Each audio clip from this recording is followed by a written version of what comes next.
তো চলুন শুরু করা যাক। আমি অর্পিতা। সাথে আছে বিশ্বজিৎ। আজকে আমরা যে লেখাটা নিয়ে আলোচনা করছি সেটার শিরোনাম জীবনের কঠিন বাস্তবতা ও মোকাবিলা। নামটা শুনেই বোঝা যাচ্ছে বিষয় বেশ গভীর। তবে এটা হতাশ হওয়ার জন্য নয় আলোচনাটা, বরং কিছু সত্যি জেনে হয়তো আরও সচেতন হওয়া যায়।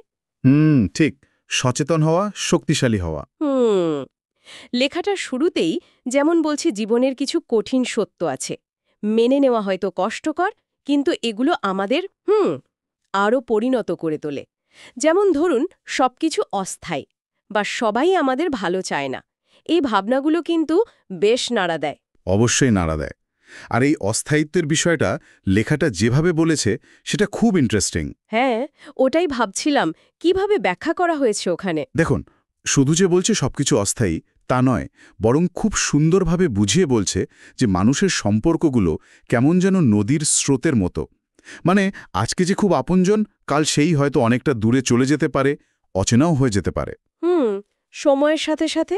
হ্যাঁ, শুধু সম্পর্ক কেন, আমাদের অনুভূতি, পরিস্থিতি সবই তো বদলায়। লেখাটা বলছে এই বদলটাকেই জীবনের স্বাভাবিক ছন্দ হিসাবে নিতে, যদিও কঠিন লাগে শুরুতে।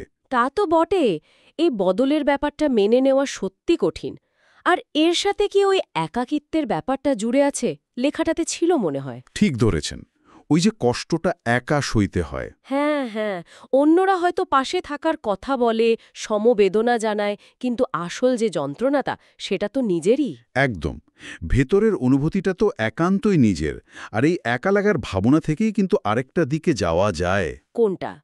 ওই যে পরিশ্রমের বিষয়টা লেখাটা বলছে না, স্বপ্ন দেখতে হলে হ্যাঁ, তার জন্য খাটতে হবে। শুধু খাটতে হবে না, কঠোর পরিশ্রম, আত্মত্যাগ, নিজের রাস্তা নিজেকেই বানাতে হবে, নিজের ভার নিজেকেই নিতে হবে আর কি। তার মানে অন্যের ওপর ভরসা করাটা? ভরসা করা যায়, কিন্তু চূড়ান্ত দায়িত্বটা নিজের। আর এটাও মনে রাখতে হবে, সব চাওয়া কিন্তু পূরণ হয় না। কিছু অপূর্ণতা থাকবেই। লেখাটা বলছে এই অপূর্ণতা মেনে নিয়ে এগিয়ে চলাই আসলে পরিণত হওয়া। এটা একটা তিক্ত হলেও বাস্তব। তার মানে বাইরের এই কঠিন দিকগুলো যেমন আছে, তেমনি নিজের ভেতরের শক্তিটাও খুব জরুরি। আত্মসম্মান, এইসব। ঠিকটাই, খুব গুরুত্বপূর্ণ পয়েন্ট এটা, আত্মসম্মান। লেখাটা জোর দিয়েই বলছে নিজেকে ভালো না বাসলে, সম্মান না করলে অন্যের থেকে আশা করাটা বৃথা। একদম। নিজের মূল্যটা বোঝা, নিজের প্রতি একটু সদয় হওয়া, এটা খুব দরকারি। মানসিক শক্তির ভিত্তি এটাই।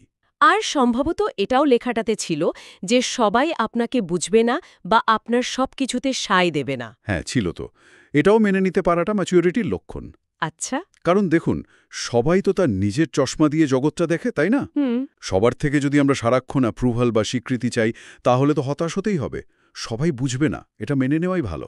তাহলে এই সব মিলিয়ে অস্থায়িত্ব, একাকিত্ব, পরিশ্রম, অপূর্ণতা, আত্মসম্মান, আবার সবাই বুঝবে না এই সত্যটা, এইগুলোই আমাদের আরও শক্ত করে। হ্যাঁ, আরও বাস্তববাদী করে তোলে, সহনশীল করে। এই কঠিন সত্যগুলোই আসলে এক ধরনের গাইডলাইন, জীবনটাকে ঠিকঠাক চেনার জন্য। বাহ, খুব সুন্দরভাবে বললেন। তাহলে সারসংক্ষেপে এটাই দাঁড়ালো যে জীবনের এই কঠিন দিকগুলো আসলে পালানোর জিনিস নয়, বরং এগুলোকে ফেস করার মধ্যে, গ্রহণ করার মধ্যেই আছে পরিণত হওয়ার রাস্তা। ঠিক। এগুলোর মুখোমুখি হয়েই আমরা মানসিকভাবে আরও দৃঢ় হই, জীবনের দিকে আরও পরিষ্কার চোখে তাকাতে শিখি।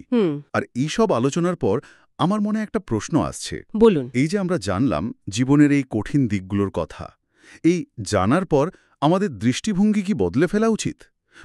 জীবন বা সম্পর্কের প্রতি, নাকি এই জ্ঞানটাকে সাথে নিয়ে প্রতিদিনের জীবনে একটু বেশি সচেতনভাবে পথ চলা উচিত? দারুণ প্রশ্ন, এটা সত্যিই ভাবার বিষয়। হ্যাঁ, এটা নিয়ে ভাবনার অবকাশ রইল।